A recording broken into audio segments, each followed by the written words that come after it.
While you're unwrapping candy, we are wrapping up the weekend. Details about Kent's Halloween coming up. And Bell Tower Brewery is wrapping up its second week of opening. Details on its alcohol restrictions. The federal government now requires private companies to vaccinate or test employees. Many wonder who this regulation applies to. This month is National Native American Heritage Month, and Google is kicking it off by paying tribute to an important Native American figure. All this and more as TV2 News starts right now.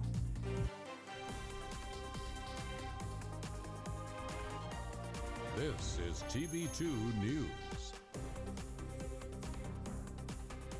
Good evening, Portage County. Thank you for choosing us for your Monday news. I'm Baylee Sweitzer. And I'm Gabby Jonas. We start off this evening with details on Kent's Halloween weekend. Our own Marz Anderson has more.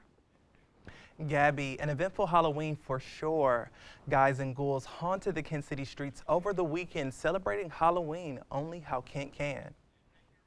Main Street, Kent, and local businesses gathered Friday for a family-friendly trick-or-treating event. Even though costume contests and indoor events had been canceled due to COVID-19, families still enjoyed outdoor trick-or-treating and food as children collected candy from participating downtown businesses. Halloween night was met with wet weather, but this did not stop students from bar hopping and heading to house parties. Lines grew as the night went on at bars like Barfly, Arcade, and Brewhouse. Police are currently investigating candy that was tampered with and handed out over the Halloween weekend in the city of FOSTORIA, Ohio. An X-ray confirming a sewing needle and 2 pieces of candy. Police say they don't know which home gave out the candy, but are taking this seriously and are appalled that anyone would want to hurt children in their community. Parents were offered to check their candy at the ProMedica FOSTORIA Community Hospital via X-ray. If you have any information, please contact FOSTORIA Police at the number below. A happy yet haunting Halloween indeed. I was Woody from Toy Story. Loved it. For more information on Halloween, visit KentWire.com. For TV2 News, I'm Marz Anderson.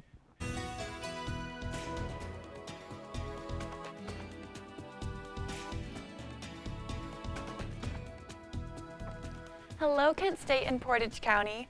I'm weather anchor Alexa Blakely with TV2, here to bring you today's weather forecast. Let's get started. So it's the first day of November and it's a little bit chilly out at 51 degrees, but it feels like 47.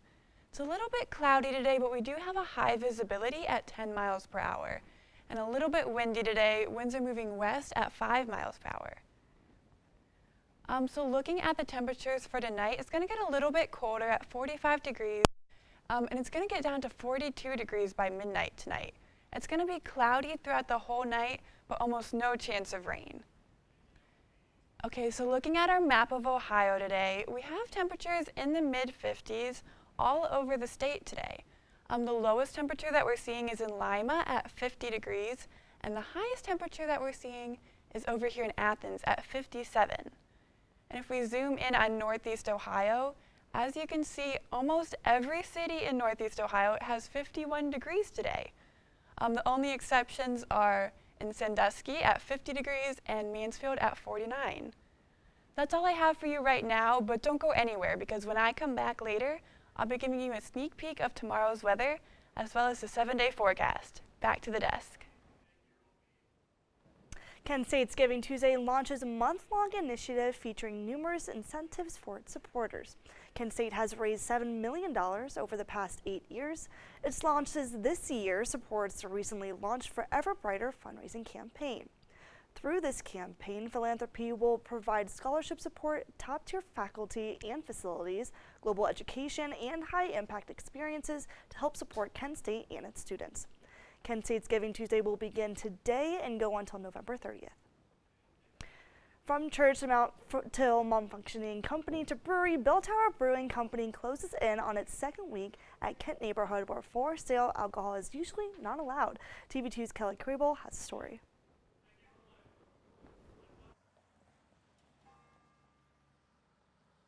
Bell Tower Brewing Company is the newest, greatest thing in Kent, Ohio, and among regional brewers, it stands out there at the top. After a delayed opening because of the pandemic, Bell Tower Brewing Company now welcomes patrons to enjoy craft beer at the bar with friends. However, selling alcohol is usually prohibited in this neighborhood. Everything west of the river in Kent is essentially a dry precinct, meaning no liquor licenses can exist without taking the issue to the public on a public ballot. The owners created a petition and got nearly 120 signatures so the brewery could be added to last year's election ballot. On election day, more than 80% of residents voted for the liquor license, which allowed the business to join the neighborhood. The brewery is also making connections outside of its location by participating in the DORA, otherwise known as the Designated Outdoor Refreshment Area. Any business with a liquor permit within that DORA, if they choose, they don't have to, they can sell beverages in a designated cup that people can then take outdoors. It made a lot of sense for us to be included in that. We're only a minute or two walk across the bridge from downtown. The City of Kent approved the brewery's DORA on October 20th, and now they're just waiting for an amended license from the state of Ohio so patrons can purchase alcohol to go. Since its grand opening, local residents have drank craft beer while gathering with friends at their local brewery. Reporting in Kent, I'm Kelly Krabill for TV2 News. Children ages 11 may soon be able to get the COVID-19 vaccine. CDC's expectations ahead. President Biden and other world leaders gather now at the Glasgow Climate Conference as advocates are calling for action. If I could go back and change it all, I would. I think I'm gonna miss you the most. I'm sorry. I'm so sorry. I'm so sorry. Maybe it's just the little moments. If I could go back and change it all, if I could go back, I would. But I can't.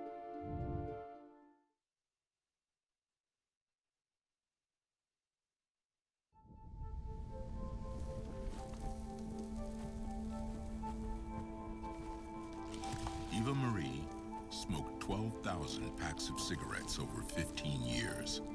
She quit, and now there's a new lung cancer screening that could save her life. You stopped smoking. Now start screening. No matter how much you smoked, early detection could save you. Talk to your doctor or learn more at savedbythescan.org. Even though there is so much against us, you will see me wearing a face covering. And even with my face covered, you will see me. As a son, as a friend to everyone I meet, as a fighter for change, as a woman who stands up for what I believe in. So join me in wearing a face covering to help stop the spread of the coronavirus. Because this is one small act of kindness that has the power to bring us all together.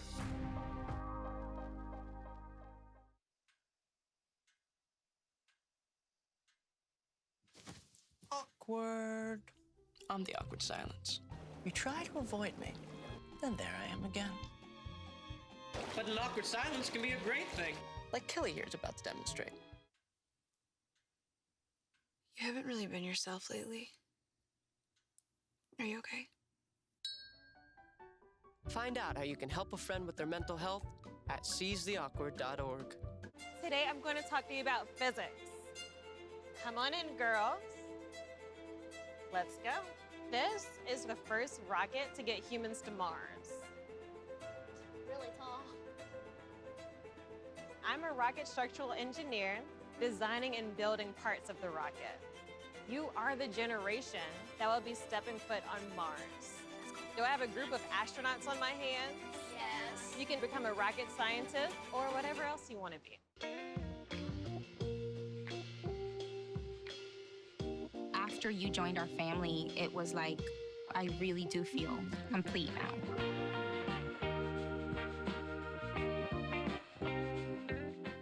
Alpha Psi Omega's popcorn sale went on a hiatus last year, and now they are back to selling the snacks.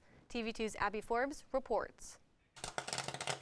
Kent State's Honors Theater fraternity Alpha Psi Omega, also known as APO, is hosting its annual popcorn fundraiser. This fundraiser has become a beloved tradition in the School of Theater and Dance. However, the pandemic did not make things easy for them. The day that everything was shut down, everything was just kind of left the way it was. So coming back this year, it was a mess, and we had to clean a lot. We had a lot of like pop and stuff that we sell that was just expired. and so we had to get rid of a lot of stuff like that. APO hosts 2 main events every year, and the Popcorn fundraiser is their main source of income. We have like our banquet at the end of the year, which is for the whole School of Theater and Dance, and we have like a dinner and awards and stuff. So it normally goes to helping to pay for stuff for that, or for Omega Man, which is a drag competition that we put on. They held these events virtually last year, so the cost was much less. However, they still missed out on raising any money. They typically raise a couple $100s by the end of the year, which is a lot in comparison to nothing. Alpha Psi Omega expressed how important this event is, especially this year, since they were not able to have it last year with COVID. It is like something consistent that the School of Theater and Dance loves. Like last year during the pandemic, a lot of people were like, I miss smelling popcorn in the halls. I can like smell it from upstairs. Yeah. And I was like, I need to get some of that. They sell the popcorn for 50 cents, water for $1, and pop or soda for $1 as well, making it very affordable and convenient for students. We are constantly in class and we don't have a lot of time to go eat, so having this little snack is always great, and it's only 50 cents. This fundraiser will be continuing through the end of the school year. This semester, they are open Mondays, Wednesdays, and Thursdays from noon till 4 p.m. Reporting in Kent for TV2 News, I'm Abigail Forbes. A bill to teach critical race theory in schools gets changes that sponsors hope make it better received. State Representatives Sarah Fowler Arthur and Diane Grendel say House Bill 327 was changed due to backlash and to remove ambiguous language. Critical race theory is generally not taught in schools and is a theory about the intersection of race and U.S. law, which is usually studied in college.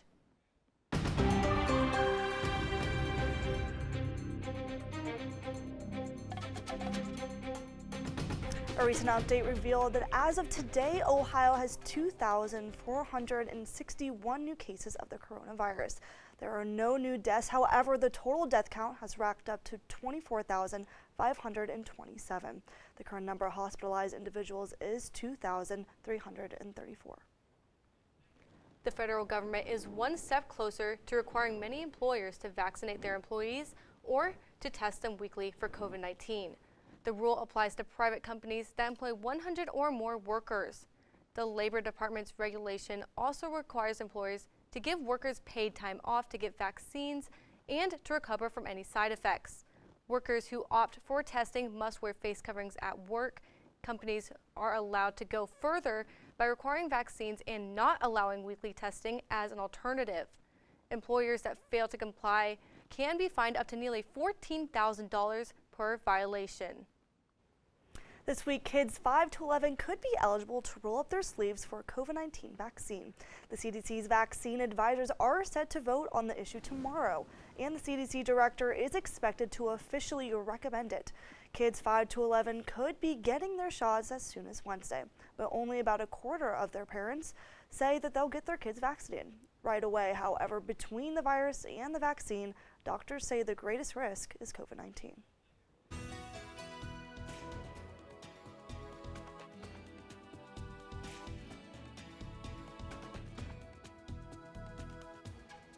Welcome back, everybody. I know you just can't wait to see the rest of today's forecast. So let's get into it. So first I have a sneak peek of the weather tonight and tomorrow. So it's going to be kind of chilly tonight at 38 degrees. So you might want to get out some extra blankets.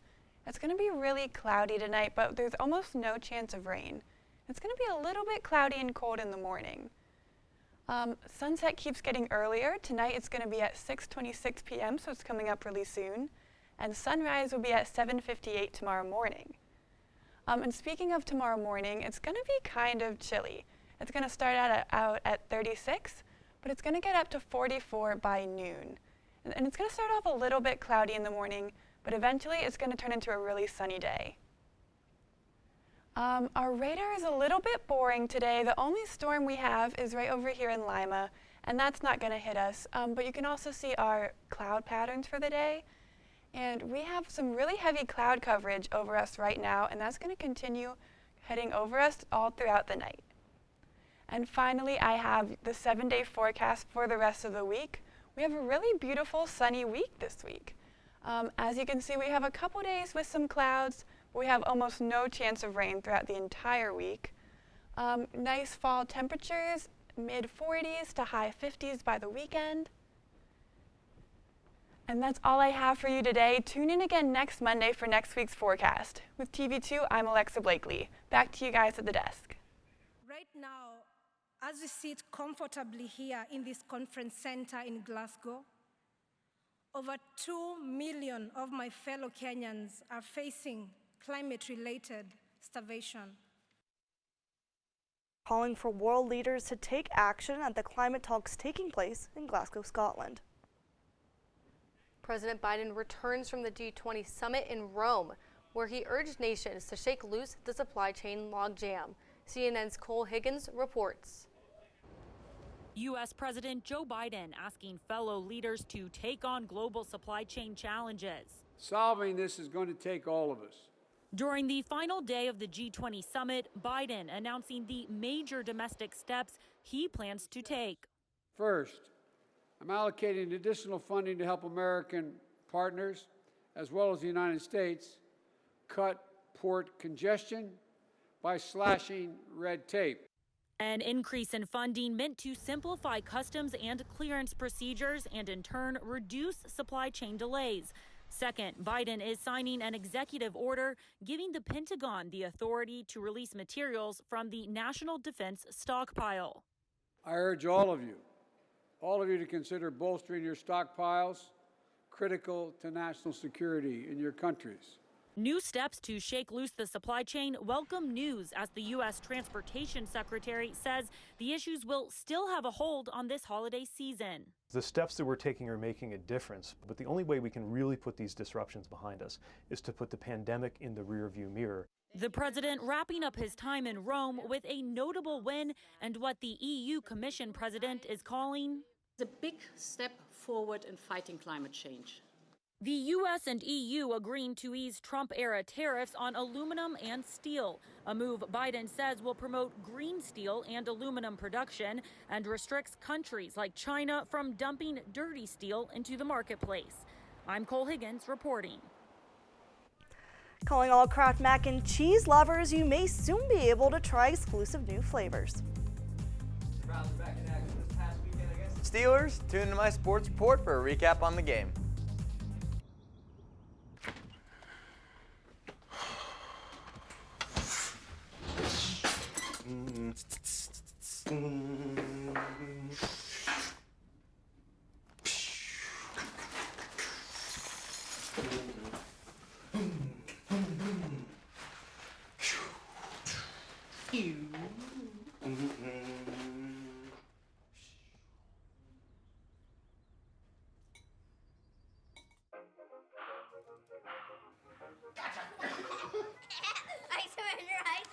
All right, pal.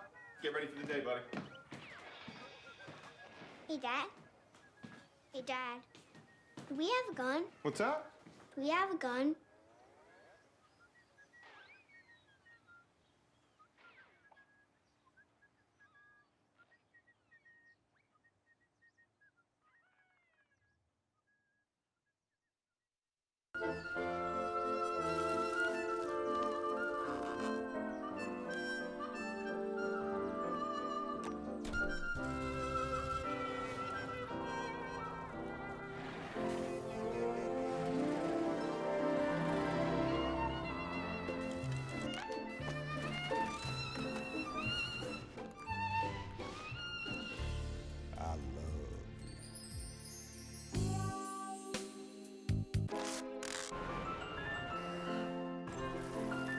Can we get strawberries? Okay.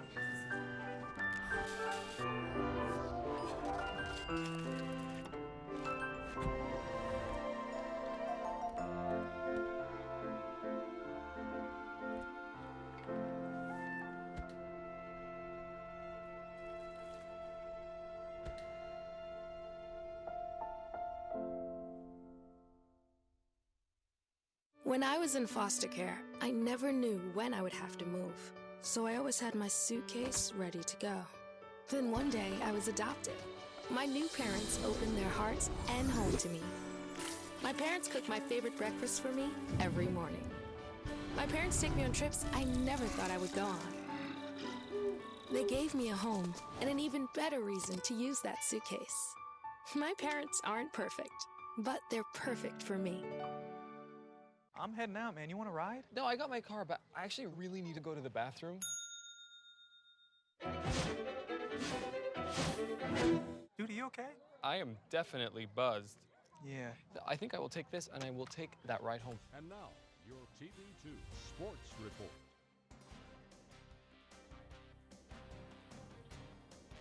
Welcome to your Monday Night Sports Report. I'm Matthew Mergen, and let's get right into it. The Kent State women's soccer team took on the Toledo Rockets in the MAC quarterfinals, and what a game this was between these two great teams. The Golden Flashes went down 1-0 early in this game, but freshman Sienna Stambolic responded for the Flashes to even this game. The Rockets would retake the lead with less than 20 minutes to go in the game, and the Flashes were able to hang tough and were able to score once again late to tie it. They would then score again to make it 3-2, and then Cameron Sheedenhelm broke free at the end of the game to score once more for the Flashes, a fitting ending to what would be the seniors' last game at Dick Stadium. Flashes take the win with a final score of 4-2 and will move on to the semifinals. It was a Browns versus Steelers weekend as Browns fans crowded into First Energy Stadium to take on their division rival, the Pittsburgh Steelers. What a tough defensive battle this game was. No touchdowns were scored in the first half for either team, and the score was 3-3 at the half. The Steelers attempted to pull a fast one with a fake field goal to end the half, wanting to get 7 instead of 3. This attempt failed, and the Browns defense stood tall. In the second half, the Browns came out scorching, and Dearness Johnson topped off the drive with a really nice cutback on a run to score the game's first touchdown. The Steelers would respond shortly after with their own star running back, rookie Najee Harris, as he scored a touchdown. The Steelers would go for 2 and fail. In the fourth quarter, on a 4th and goal, the Steelers opted to go for it as their kicker was sidelined with an injury earlier in the game. Pat Fryermuth made an incredible toe-tapping touchdown catch over a Browns defender to then give the Steelers a 15-10 lead. The 2-point conversion was no good. Steelers win with a final score of 15-10 in Cleveland. That's all I have for sports this evening. Once again, I'm Matthew Mergen, and make sure to tune in tonight at 8 p.m. for Sports Corner. Google's homepage is interactive today to kick off the first day of November. How the website is paying tribute to Native American Heritage Month coming up next. A lot of fear in coming back to school. I'm a 40-year-old man that walked in there to get his high school diploma. It was very hard for me, but one of the teachers was Miss Araceli. She gave me direction. Every single time I had a question, she'll put down whatever she's doing and she'll sit there with you until you get it. 50% of getting your high school diploma is walking through those doors. The other 50% is doing the work. Find free adult education classes near you at finishyourdiploma.org. When you adopt a shelter pet, you discover their unique mix of all kinds of traits. Where'd Wiley go? Where's Wiley? Ah, there she is. Paw? Do you remember being an ancient wolf? Do you ever feel the call of the wild? You're a renegade cop, and I'm a con woman with nothing to prove. But together, we could really solve this murder. They're a little bit of a lot of things, but all of them are pure love.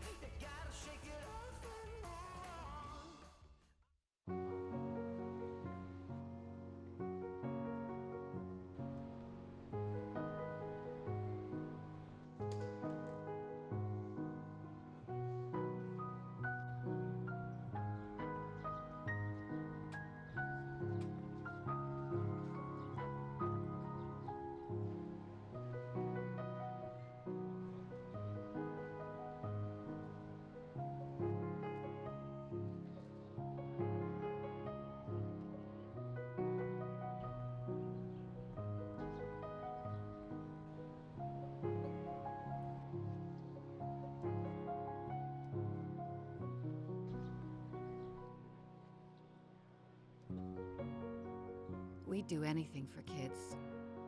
Yet 1 in 6 children in the U.S. struggle with hunger. Help end childhood hunger near you. Learn how at feedingamerica.org. Todd's a great guy. I mean, look at him. What a sweetheart. Attaboy. Wait, Todd, what are you doing? How totally selfish and un-Todd-like of you. Come on, Todd. Come on, man.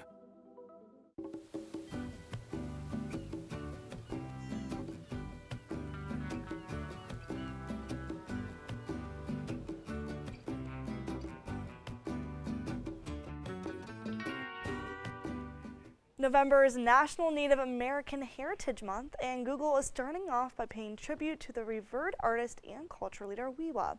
Wiwa was an expert weaver and pottery maker in the Shiwi tribe. The Golden Doodle on the site homepage allows users to weave and learn about the legacy of Wiwa. They were the first to sell from the Shiwi tribe. Wiwa was also a thamana, someone that took on roles of both men and women in the tribe. KRAFT mac and cheese fans are drooling over a chance to test out new flavors.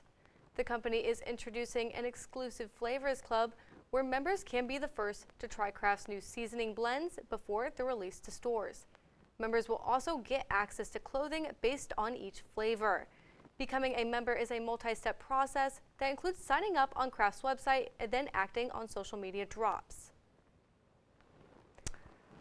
I don't know about you, but KRAFT mac and cheese is delicious. I always had the microwavable ones freshman year. That's what I always get too. That's like what I live off of. I still live off of it now. But I do like Annie's. I think I like Annie's mac and cheese better. A little bit impartial to Annie's mac and cheese. It's okay, I get it. Okay, I'm different. Well, that is all the time we have for your Monday edition of TV2 News. For updates on all these stories and more, visit KentWire.com and follow us on Instagram. I'm Baylee Sweitzer. Have a great night, Portage County.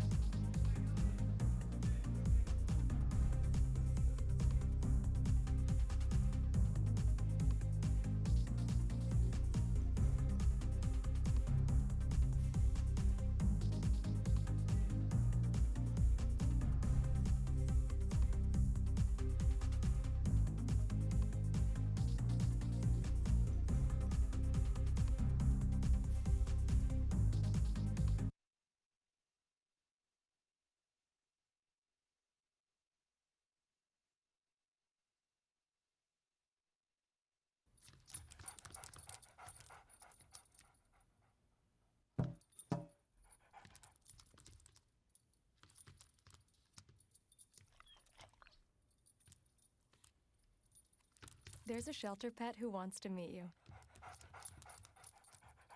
Meet one today. Visit theshelterpetproject.org. Adopt.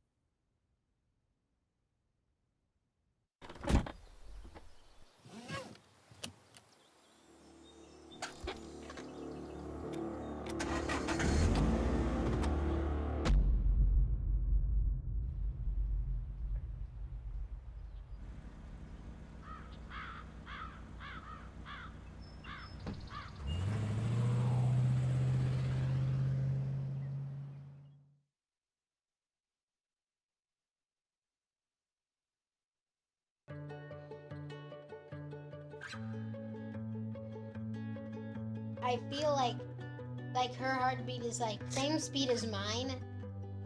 And I think we have this like deep connection, this heart connection in her heart, that there's room for me and Mom. When I'm holding her, it makes me feel calmer. It's a sensory thing. It's a thing with Asperger's. She's really good with Anya. I've seen adults react to my daughter when she has meltdowns like she's from a different planet. And this little animal just sat next to my child and was just like, you know, it's gonna be cool. She's my superhero. Good job, Kit Kat. When we adopted Lucky, we discovered all the wonderful things that make her unique. Lucky's a little bit of a lot of things, but mostly she's pure love.